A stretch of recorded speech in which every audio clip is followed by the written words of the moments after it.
विषय चल रहा है ईश्वर का भली भांति ध्यान किस प्रकार से करना योग्य है। इस विषय में महर्षि दयानंद सरस्वती जी ने विशेष उद्योग किया है, जो अपने संपूर्ण जीवन में मानव मात्र के कल्याण के लिए ऋषियों की परंपरा के लुप्त हुए ज्ञान को बड़े तप, त्याग, संयम, स्वाध्याय, योग, साधना आदि के बल पर प्राणी मात्र के कल्याण के लिए विशेष उपकार महर्षि दयानंद सरस्वती जी ने सभी प्राणियों के ऊपर किया है। उनके हम ऋणी हैं, जो लुप्त हुए शुद्ध ज्ञान को हमें फिर से वापस दिया है। वेदों की ओर लौटो, वेद ही परमात्मा का ज्ञान है, तो वेद के अनुसार ही परमात्मा का भली भांति ध्यान किया जा सकता है। परमात्मा का ध्यान तो सब कोई करते हैं, लेकिन वह अपनी रीति से करते हैं।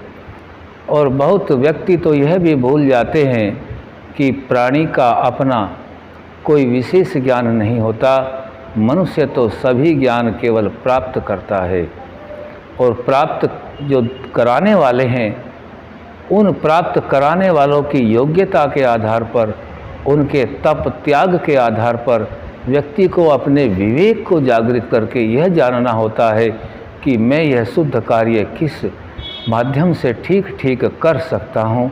इसीलिए स्वामी दयानंद सरस्वती जी ने एक वाक्य रखा है, हर जगह मिल जाता है, परमात्मा के शुद्ध चेतन स्वरूप का ध्यान करें।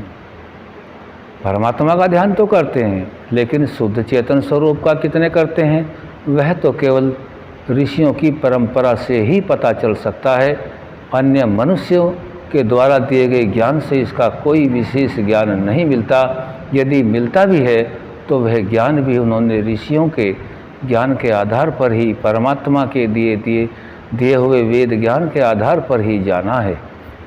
अब इस प्रकरण को आगे बढ़ाते हुए जो मनसा परिक्रमणा मंत्र संध्या के माध्यम से स्वामी दयानंद सरस्वती जी ने नित्य कर्मों में रखते हुए प्राणी मात्र के लिए आवश्यक माना है, उसमें मनसा परिक्रमणा मंत्र का चौथा मंत्र चल रहा है।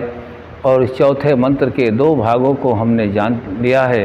अब तीसरा भाग जानने और जनाने का प्रयास कर रहे हैं। ओम